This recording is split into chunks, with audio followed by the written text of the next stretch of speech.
옆에 계시는 분들하고 한번 인사 나눌까요? 하나님이 우리를 부르셨습니다.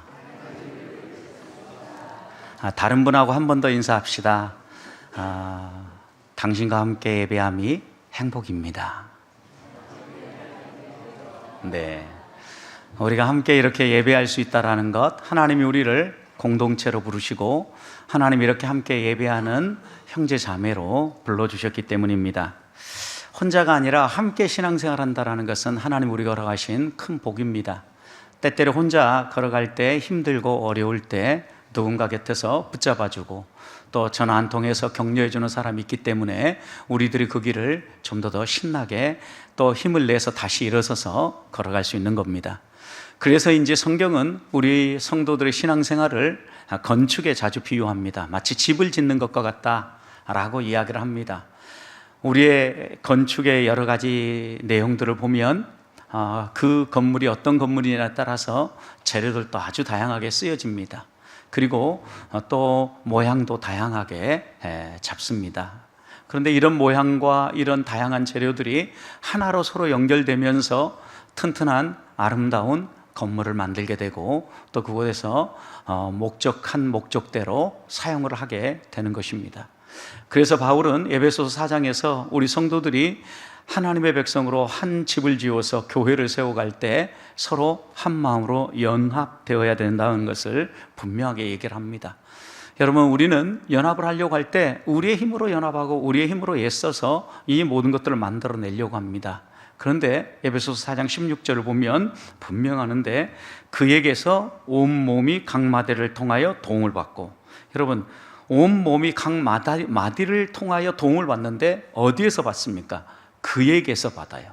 그가 누굽니까? 우리 주님입니다. 건물의 머릿돌이 되시고 또 몸으로 비유한다면 몸의 머리가 되시는 예수 그리스도로부터 도움을 받아서 그 다음 말씀 보세요. 연결되고 결합된다 그랬어요.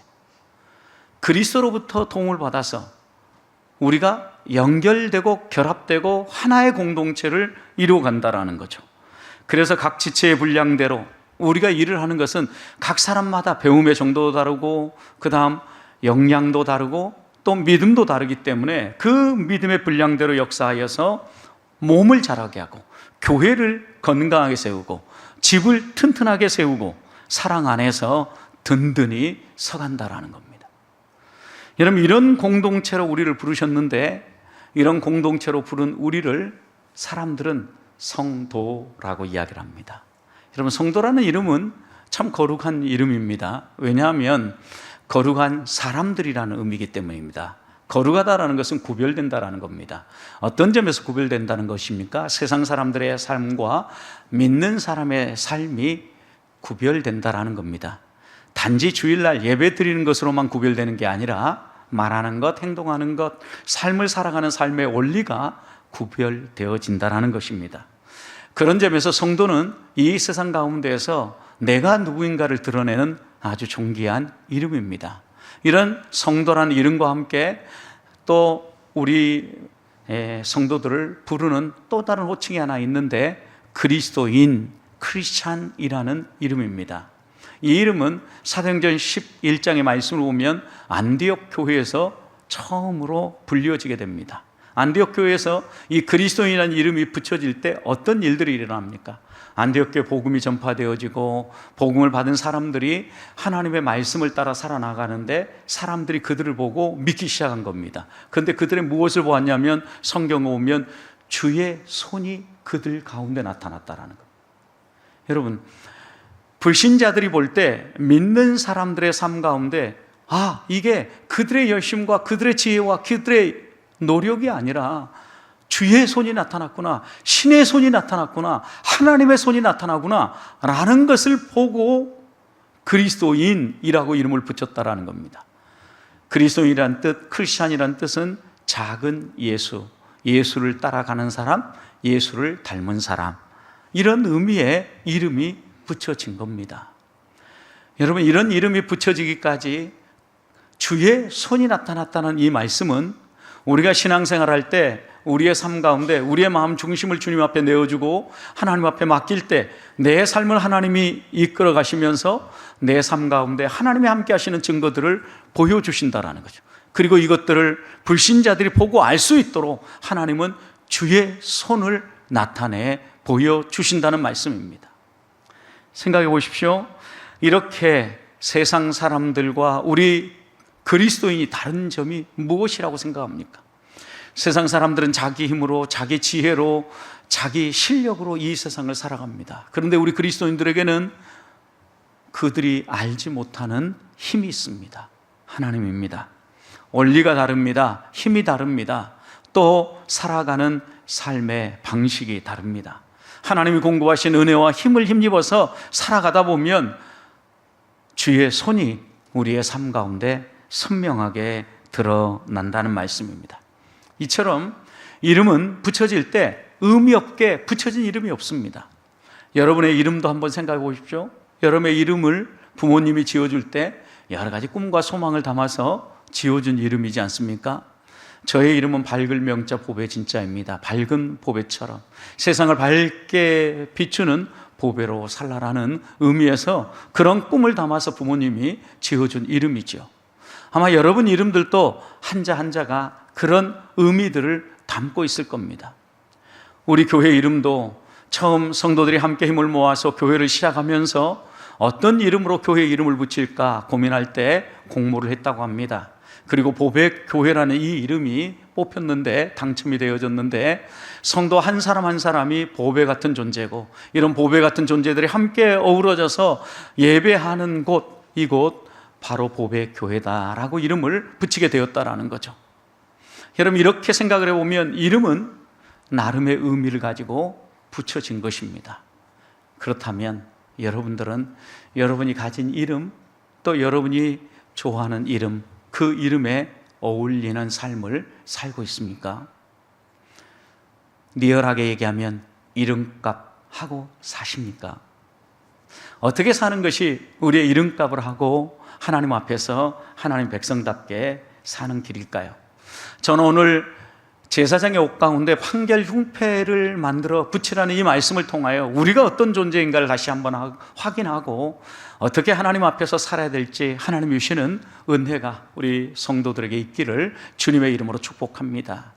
오늘 말씀 먼저 17절부터 20절 말씀을 보십시오. 이 말씀은 판결 흉패를 만드는데 그 흉패를 가로, 세로, 정사각형으로 만들라는 거예요. 앞에 이제 2절에서. 그리고 이 정사각형으로 만든 그 판결 흉패는 에봇을 짜는 방식으로 그 아름다운 실들을 조합해서 잘 짜라는 거예요. 약 22cm 정도 되는 정사각형입니다. 그런데 그곳에다가 보석을 붙이라는 거예요. 자, 보세요. 17절. 그것에 4줄로 보석을 물리되 줄을 4줄로 붙이라는 거예요. 그래서 12돌을 붙이는데 12보석을 붙이는데 첫 줄은 홍보석, 황옥, 녹주옥. 그리고 두 번째 줄은 석류석, 남보석, 홍만호. 또 세 번째 줄은 호박, 백만호, 자수정. 네 번째 줄은 녹보석, 호만호, 벽옥. 여러분 12보석 가운데 동일한 보석이 있습니까? 하나도 동일한 보석이 없습니다. 그렇지만 이 12보석을 판결 흉패에 딱 붙이라는 이 말씀을 통해서 우리가 한 번 더 하나님이 우리를 어떤 존재로 부르셨는가를 생각해 봐야 되는데 저는 이 말씀을 보면서 첫 번째 하나님은 우리를 보석 같은 존재로 부르셨다라는 거예요. 21절을 보십시오. 이 보석들은 이스라엘 아들들의 이름대로 12이라 그랬어요. 여러분 이스라엘 아들들의 이름대로 12보석이라는 거예요. 자, 그러면 이 12보석은 이스라엘의 12아들의 이름을 뜻한다는 의미죠, 여러분. 그렇다면 이스라엘의 12아들이 뭘 의미합니까? 구원받은 하나님의 백성들을 의미한다고 하면 여러분, 우리들은 보석 같은 존재라고 성경은 분명히 이야기하는 거죠. 실제로 요한계시록 21장 19절부터 20절 말씀을 보면 하나님 나라, 영원한 새 예루살렘 성의 기초석에 대해서 이렇게 소개합니다. 그 성의 성곽의 기초석은 각색 보석으로 꾸며졌는데 그랬어요. 그런데 그 보석이 어떠냐? 첫째 기초석은 벽옥이요, 둘째는 남보석이요, 셋째는 옥수요, 넷째는 녹보석이요. 그러면서 20절 5째부터 12번째 자수정까지 각각의 기초 속에 12보석이 있을 걸 얘기합니다. 예수 그리스도를 믿음으로 구원받은 하나님의 백성, 그 백성들의 대표인 이 12지파, 12지파를 의미하는 또 12보석. 여러분, 그렇다고 하면 이 보석이 우리에게 의미하는 건 무엇입니까? 너희는 보석 같은 존재고 나는 너희를 보석 같은 존재로 불렀다라고 하나님은 분명하게 말씀하는 겁니다. 여러분, 그런데 이 보석을 보십시오. 하나도 동일한 보석이 없습니다. 다 다르죠. 그런데 이 보석이 어디에 물려 있습니까? 한 흉패에 물려 있습니다. 여러분, 여기에서 우리 성도들이 신앙생활하고 믿음의 길을 걸어갈 때 보석 같은 존재로 어떻게 신앙생활을 해야 되는지 분명히 압니다. 나는 보석 같은 존재니까 나를 귀히 여겨줘. 그리고 자기만 드러내고 자기만 나타내는 게 아니라 이 보석이요, 한 흉패에 어우러져 있으므로 판결 흉패 역할을 하는 거예요. 여러분, 그렇다고 하면 여러분, 우리가 교회로 성도로 하나님 앞에서 존귀한 이름인 그리스도인으로 살아가려고 할 때 서로 성도들이 모양도 다르고 또 생각도 다르고 또 재능도 다르고 여러 가지 환경이 달라요. 그런데 하나의 판결 흉패에 붙어 있어야 돼요. 이 말씀은 우리 성도는 모두가 다양하지만 하나로 어우러져야 됨을 분명히 말씀하는 거죠. 하나님이 다양한 모습으로 우리 각자 한 사람 한 사람을 존귀한 보석 같은 존재로 부르셨는데 한 목적으로 부르셨다라는 거예요.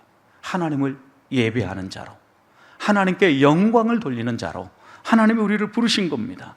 여러분, 생각해 보십시오. 우리가 어떻게 구원을 받았습니까? 예수 그리스도의 십자가와 복음을 믿음으로 말미암아 구원을 받았습니다. 그러니 우리는 한 부모로부터 태어난 한 자녀입니다. 그런 점에서 우리는 서로 다른 보석 같은 존재이라 할지라도 우리는 모두가 다 한 아버지를 섬기고 한 아버지를 바라봅니다. 그분이 우리를 부르신 이유는 하나님의 영광을 드러내며 살라는 거예요. 우리의 삶을 통하여 하나님의 영광이 마치 보석 같은 우리들의 모습을 통하여 드러나기를 원하시는 겁니다. 그런 점에서 우리는 하나님을 영화롭게 하고 하나님을 기쁘시게 하는 일, 무엇보다도 이 땅에 하나님 나라가 확장되어지고 하나님이 어떤 분인가 소개되어지는 일, 이 일을 위해 하나로 모여야 됩니다. 여러분, 생각해 보십시오. 어떤 일이든지 다양한 성도들이 다양한 생각을 가지고 다양한 삶을 살고 있는데 이들이 각자 자기가 원하는 대로 나간다면 그 모임은, 그 공동체는 오합지졸이 되어버립니다. 그런데 그 공동체가 힘이 있고 그 공동체가 제대로 힘을 발휘하려고 하면 하나로 뭉쳐야 합니다. 한 목적으로 모여야 합니다.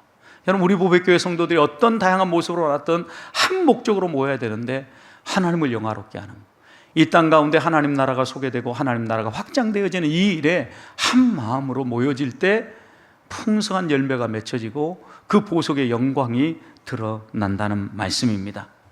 하나님은 우리를 이렇게 보석 같은 존재로 부르셨는데 사도 요한은 요한복음 13장 1절에서 이렇게 말씀합니다. 내가 너희를 사랑한다. 그런데 끝까지 사랑한다. 이렇게 얘기했는데 여러분, 어떤 상황에서 이렇게 사랑합니까? 유월절 전에, 그리고 그때가 언젠가를 이야기합니다. 세상을 떠나 아버지께로 돌아가실 때, 이 두 때가 이런 줄 알아요. 최후 만찬을 하고 십자가에 매어 달리기 전에, 여러분, 이때란 얘기죠. 여러분, 이때 예수 그리스도도 인간의 몸을 입고 이 땅에 오셨잖아요. 배고픔이 있었고 모든 감정을 느끼셨어요. 여러분, 이때 무엇 때문에 본인이 지금 이 마지막 최후 만찬을 하는지 알고 있을 때잖아요. 그의 마음이 어땠을까요?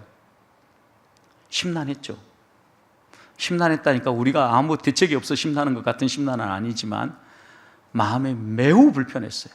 왜요? 겟세마네 동산에 올라가서 기도할 때 보면 아버지, 이 잔을 할 수만 있다면 옮겨주십시오. 내가 이 십자가를 지지 않고 구원 사역을 이룰 수 있는 길이 있다고 하면 그 길을 이루어 주십시오 라고 기도한 거 아닙니까? 마음이 불편했던 거예요. 그냥 자기 문제 때문에도 지금 심란한 그 순간에 주님의 마음은 어디로 가 있는 거예요? 제자들에게 가 있는 거예요. 왜요? 그 제자들을 보석 같은 존재로, 하나님이 부르셨기 때문이에요. 그리고 그들을 향하여서 내가 떠나갈 것 때문에 너희를 두려워하지 말아라. 그러면서 내가 너희를 사랑한다. 이렇게 사랑한다 말하고 그냥 떠나버린 게 아니라 너희 죽을 때까지 내가 끝까지 사랑한다. 끝까지 사랑한다. 이렇게 말씀하는 거죠. 여러분, 자신이 그렇게 힘들고 어려운 순간에도 자신의 문제에 고민하지 아니하고 우리를 향하여 사랑한다라고 말씀하신 그 하나님이에요. 여러분, 그 하나님은요, 절대 우리의 과거를 갖고 발목을 붙잡고 이 못된 놈이라고 책망하지 않아요. 우리의 과거 속에 몰아넣지 않는다는 얘기예요. 히브리서 8장 12절 보면 이렇게 얘기했습니다. 내가 그들의 불의를 긍휼히 여기고 그들의 죄를 다시 기억하지 아니하리라. 여러분, 하나님이 우리를 긍휼히 여기셔요. 무엇에 대해서? 잘못한 것들에 대해서, 불의에 대해서. 마음은 원하지만 육신이 약해서 넘어진다는 거 아신다라는 얘기죠. 그리고 난 다음에 우리가 주 앞에 나가서 회개하면 그 죄를 어떻게 한다고요? 다시 기억하지 않아요. 과거에 우리를 몰아넣고 과거에 잘못한 것 때문에 이 못된 놈하고 우리를 책망하지 않는다라는 거죠. 하나님은 우리를 기쁨으로 받아주셔요. 우리를 가장 소중한 존재로 여기셔요. 그 하나님이 우리를 소중한 존재로 여기심을 출애굽기 19장 5절에서는 이렇게 표현합니다. 세계가 다 내게 속하였고 너희가 내 말을 잘 듣고 내 언약을 지키면 너희는 모든 민족 중에 내 소유가 되리라. 여러분, 하나님의 것이에요. 우리는 하나님이 책임지고 하나님이 내 소유로 삼고 내게 가장 소중한 존재로 여기며 보석 같은 존재로 우리를 돌아보겠다라는 거예요. 사랑하는 성도 여러분, 보석에 새겨진 이름이라는 이 말씀을 다시 한 번 더 마음에 새기면서 하나님, 나를 보석 같은 존재로 부르셨음을 믿고 그 하나님 앞에서 좀 당당하게 사십시다. 요한복음 16장 33절 보면 하나님은 이렇게 우리에게 말씀하셨습니다. 이것을 너희에게 이르는 것은 너희로 내 안에 평안을 누리게 하려 함이라. 세상에서는 너희가 환난을 당하지만 담대해라. 왜냐하면 내가 세상을 이겼다. 그러니 너희도 이기게 할 거다. 그러니 두려워하지 말고 당당하게 살아라 라고 당부하는 것입니다. 한 주간 우리 앞에 펼쳐질 일들이 어떤 일인지 저는 알지 못합니다. 그러나 믿고 나아가십시다. 왜요? 하나님이 나를 보석 같은 존재로 부르셨기 때문입니다. 부르셨고 우리에게 내가 이겼으니 너도 이기게 해주겠다. 너는 내 소유다. 내가 책임져 준다. 말씀해 주시는 이 말씀을 믿고 당당하게 한 주를 살아가는 주의 자녀들이 되시기를 주님의 이름으로 축복합니다. 두 번째는 21절 말씀을 보시면 이 보석들은 이스라엘 아들들의 이름대로 12이라고 얘기했는데, 여러분, 이 12 이름을 보석마다 12지파의 한 이름씩 도장 새기는 법으로 새기라 그랬어요. 여러분, 그래서 여기서 두 번째 여러분 저의 눈에 확 들어왔던 단어는 도장이라는 단어예요. 도장처럼 새기라는 거예요. 보석에다가 이스라엘 백성의 지파의 이름을 한 보석에 한 이름씩 새기는데 도장 새기는 법으로 새기라고 했어요.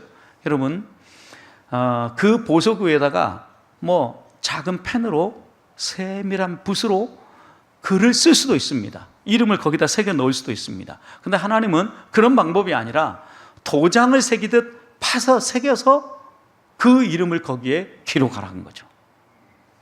이 말씀은, 도장이라는 이 말씀은 언제 씁니까? 보증하고 무언가 인준할 때 도장을 주로 쓰지 않습니까?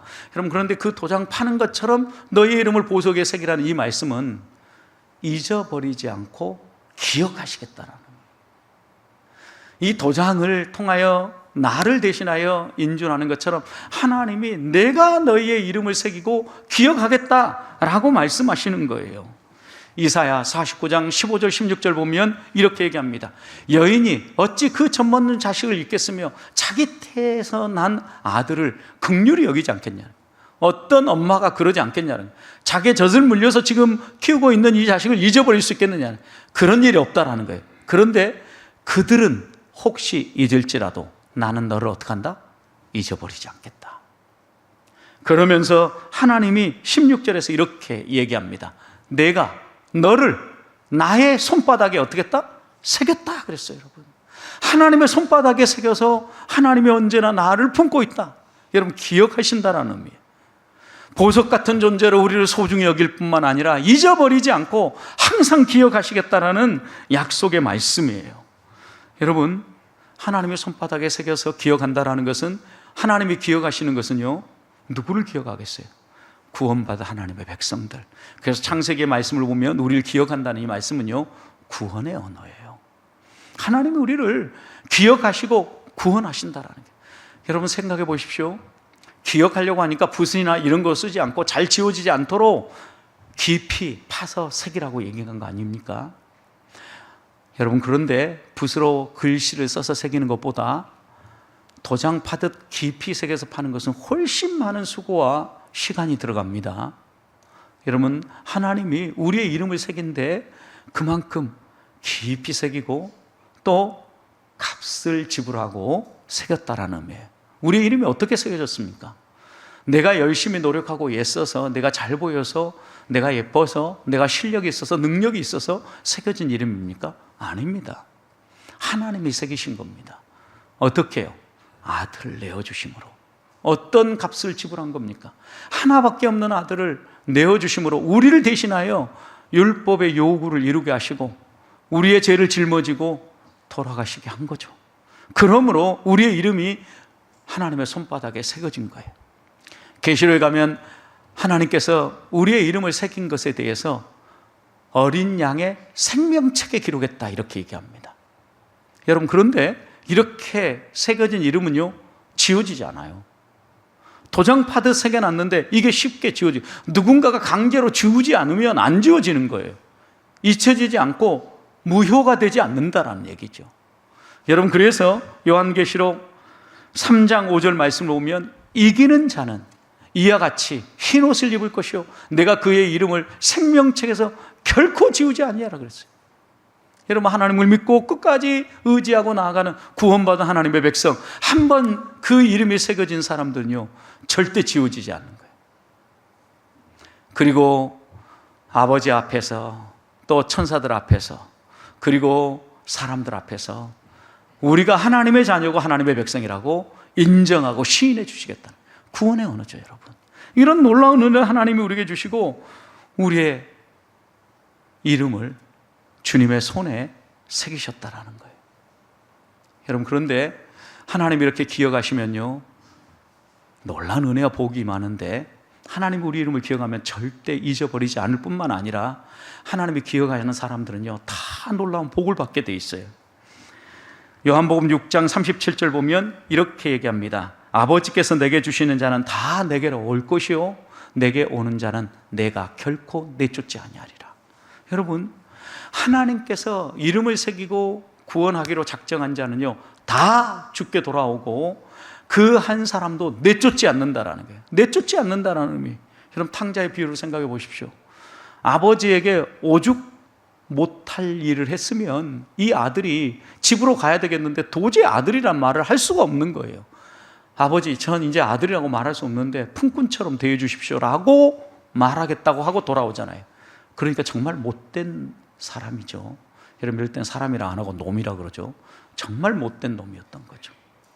여러분, 그런데 이런 못된 놈을 그 아버지는 어떻게 대하십니까? 결코 내쫓지 않아요. 날마다 기다려요. 거리가 멀리 떨어져 있는데도 아들을 보고 알아들어요. 이미 거지처럼 행색하고 돌아오는데도 그를 안아주고 씻겨주고 옷을 입혀주고 신발을 신겨주고 아들의 권세를 회복시켜서 반지를 끼워줍니다. 여러분, 이분이 우리가 믿는 하나님이에요. 하나님께 오면 결코 내쫓지 않는다라는 거예요. 우리의 이름을 기억할 뿐만 아니라 하나님 앞에 무릎 꿇을 때마다 하나님 우리를 모른다고 하지 않으신다는 약속의 말씀입니다. 그 하나님 앞에 우리가 매일 나갈 수 있는 것은 내가 잘 살았기 때문이 아니에요. 떳떳하고 당당하게 살았기 때문이 아니에요. 이제까지 내가 못된 일만 종류별로 골라서 탕자처럼 살았다고 해도 나갈 수 있는 이유가 있어요. 그것은 로마서 8장 34절 보면 우리 주님 때문이에요. 누가 정죄하리요? 죽으실 뿐만 아니라 다시 살아나신 이는 그리스도 예수시니 그는 하나님 우편에 계신 자요, 우리를 위하여 뭐 하는 분이요? 간구하는 자라. 우리를 위해서 십자가에 죽으시고 우리의 죄값을 다 치신 그 주님은 부활 승천하여 하나님 보좌 우편에 앉아 계셔요. 그곳에서 뭘 한다는 겁니까? 우리를 위해서 충고한다라는 거예요. 우리를 위해서 기도한다라는 거예요. 그 중보자 예수님 때문에 우리가 그렇게 못된 놈이고 다른 사람이 볼 때 자랑할 것이 없는 사람이랄지라도 당당하게 하나님 앞에 내쫓김 받지 않고 나아갈 수 있는 겁니다. 우리를 위해서 변호하시고 우리를 위해서 강구하시는 주님이 계시기 때문입니다. 사랑하는 성도 여러분, 하나님은 우리의 이름을 보석에 새기고 잊어버리지 않으십니다. 기억하십니다. 세상에 권세가 내게 없고 명예가 없다 할지라도 낙심하지 맙시다. 세상이 내 이름을 기억하지 못한다고 해도 우리 하나님은 기억하십니다. 그 하나님을 믿고 우리의 이름을 손바닥에 새기고 우리를 위하여서 일하시는 하나님을 신뢰하면서 한 주간 동안 당당하게 사시기를 축복합니다. 마지막입니다. 29절 말씀을 보면 아론이 성소에 들어갈 때 이스라엘의 이름을 기록한 이 판결 흉패를 가슴에 붙여서 여호와 앞에 영원한 기념을 삼으라고 얘기합니다. 판결 흉패를 하나님 앞에 나아갈 때마다 제사장 에봇에 반드시 붙여서 이것이 여호와 앞에 영원한 기념이 되게 하라는 거죠. 여러분, 무엇이요? 판결 흉패가 이스라엘 백성의 이름을 보석에 새긴, 각각의 지파의 이름을 새긴 이 보석을 붙인 판결 흉패가 여호와 앞에 영원한 기념이 되게 하라는 거예요. 여러분, 그러니까 우리가 세 번째 어떻게 살아야 되는가? 하나님 앞에 영원한 기념처럼 살아야 되는 거예요. 여러분, 어떻게 살 때 우리가 하나님 앞에 영원한 기념처럼 될까요? 여러분, 하나님 앞에서 우리들이 하나님 앞에 나아갈 때마다 언제나 하나님은 이 제사장에게 잊어버리지 말고 항상 이 판결 흉패를 붙이고 나가라는 거예요. 여러분, 그런데 이것이 영원한 기념이 되려고 하면 판결 흉패가 제 기능을 해야죠. 판결 흉패는 어떤 목적으로 붙였습니까? 30절 보십시오. 너는 우림과 둠밈을 판결 흉패 안에 넣어 그랬어요. 여러분, 우림과 둠밈이 어떤 모양이었을까, 또 거기에 무엇이 새겨져 있었을까, 뭐 여러 가지 의견이 분분합니다. 여러분, 그런데 우림이라는 의미는 빛이라는 의미예요. 그게 복수로 쓰여졌기 때문에 빛들이라는 거죠. 그리고 둠밈은 완전하다라는 의미예요. 이것도 복수로 쓰여졌기 때문에 온전함을 의미해요. 그러니까 빛들과 온전함을 의미하는 이 두 돌을 넣었는데, 아마도 또 어떤 사람은 하나님이 어떤 분인가를 드러내는 것이고, 또 제비를 뽑아서 이 우림과 둠밈을 통하여 하나님의 뜻을 확인하였기 때문에 분명히 하나님이 어떤 분인가를 드러내기 위해서 이 돌을 넣었을 것이다. 우림의 알파벳 알렙과 툼밈의 타브라는 이 단어는 히브리 알파벳의 A부터 마지막 단어인 제시예요. 처음과 끝이란 얘기예요. 시작과 마지막이다, 이런 의미로 하나님이 아마도 이런 의미를 넣지 않았을까. 해석자들의 의견이 분분합니다. 그러나 분명한 거 한 가지는 있습니다. 이 우림과 둠밈을 통해서 뭘 확인한 거예요? 하나님의 뜻이 무엇인가를 확인했다라. 제사장 앞에 나아가서 이 판결 흉패 안에 들어있는 두 겹으로 했으니까 가운데가 비어있을 거 아니에요. 거기 안에 이 우림과 둠밈을 넣는데, 이 우림과 둠밈을 통하여 제비를 뽑아 하나님의 뜻을 확인했다라는 거죠. 그래서 이어지는 이 30절 말씀 보세요. 여호와 앞에 들어갈 때 그의 가슴에 붙이게 하라. 아론은 여호와 앞에서 이스라엘 자손의 흉패를 항상 그의 가슴에 붙일까요? 어디에 붙이라고요? 가슴에 붙이라. 흉패잖아요. 그래서 가슴에 붙이는 패예요. 여러분, 이 가슴에 붙인다라는 의미 속에도 하나님이 우리를 가슴에 품으신다라는 거죠. 가슴은 신체 부위를 의미하기보다 마음을 의미하고, 마음에 품는다라는 것은 사랑한다라는 의미예요. 하나님이 우리를 사랑하신다 말씀하시면서 우리에게 이렇게 말씀하신 거죠. 항상 하나님 앞에서 영원한 기념이 되게 살아라. 하나님 앞에서 영원한 기념이 되게 살려고 하면 판결 흉패 안에 있는 우림과 둠밈을 분명히 이해해야 됩니다. 하나님의 뜻을 바로 분별해야 돼요. 구약시대 백성들은 우림과 둠밈을 통하여서 하나님의 뜻을 확인했다고, 뭐 신약시대를 살아가는 우리는 어떻게 하나님의 뜻을 확인합니까? 성경 말씀과 성령의 조명을 통해서입니다. 하나님의 말씀을 읽으면서 하나님의 뜻을 발견하게 되고, 우리의 삶 가운데 성령이 그 말씀을 깨우쳐 주기도 하고, 우리의 삶 가운데 성령께서 조명해 주심으로 하나님의 뜻이 무엇인가를 밝히 알려주신다라는 말씀입니다. 하나님 앞에서 영원한 기념이 되도록 살아가는 비결은 하나님의 뜻을 실천하는 삶이에요. 여러분, 우리들이 하나님 앞에 기념이 되도록 다시 한 번 더 하나님의 말씀을 가까이 하고 성령의 조명을 따라 우리 안에 하나님의 뜻이 분명히 드러나도록 살아야 되지 않겠습니까? 성도는 하나님 앞에서 사는 사람입니다. 사람의 눈은 감출 수 있을지 모릅니다. 그러나 하나님의 눈은 절대 피할 수 없습니다. 시편 139편 3절 9절과 10절 말씀을 보면 시인은 이렇게 고백합니다. 내가 새벽 날개를 치며 바다 끝에 가서 거주할지라도 거기서 주의 손이 나를 인도하며 주의 오른손이 나를 붙들리라. 여러분, 바다 끝이 어디입니까? 사람이 갈 수 없는 저 먼 곳, 사람이 찾아보지도 않는 저 끝 바다 끝에 가서 내가 거기에 숨어 있다 할지라도 하나님은 우리를 어때요? 보고하신다는, 주의 손이 나를 붙들고 주의 손이 나를 인도한다라는. 시편 139편은 하나님이 우리를 어떤 형식으로 아는가에 대해서 구구절절히 얘기하죠. 내가 너희를 안다. 안고 일어서는 것도 알고, 너희의 마음속에 무슨 생각을 품고 있는지도 알고, 너희의 모든 걸 내가 보고 알고 있다 라고 얘기합니다. 그리고 그 하나님이 우리를 향하여 계획을 가지고 있는데 그 하나님의 계획이 얼마나 많은지 바다의 모래알같이 하나님의 계획과 그 수가 많다, 이렇게 시인은 고백하는 말씀이 139편이잖아요. 여러분, 하나님의 눈을 피할 수 없어요. 그 하나님 앞에서 우리가 살아가야 된다는 얘기예요. 그렇다면 하나님 앞에서 영원한 기념이 되려고 하면 우리가 하나님 앞에 서 있다는 사실을 잊지 말아야 돼요. 이걸 가르쳐서 신전의식이라고 얘기합니다. 우리는 아무리 하나님을 모른다고 부인하고 하나님 앞에 부인하려고 해도 보석에 우리의 이름이 새겨지는 순간, 하나님의 손바닥에 이름이 새겨진 순간, 어린 양의 생명책에 우리의 이름이 새겨진 순간 하나님 앞에서 살아가는 사람들입니다. 신전의식을 가지고 살아갑시다. 하나님 앞에서 살 때 성령의 조명과 하나님의 말씀을 따라 하나님의 뜻을 분명히 이해하고 그 말씀을 따라 살아가자라는 거예요.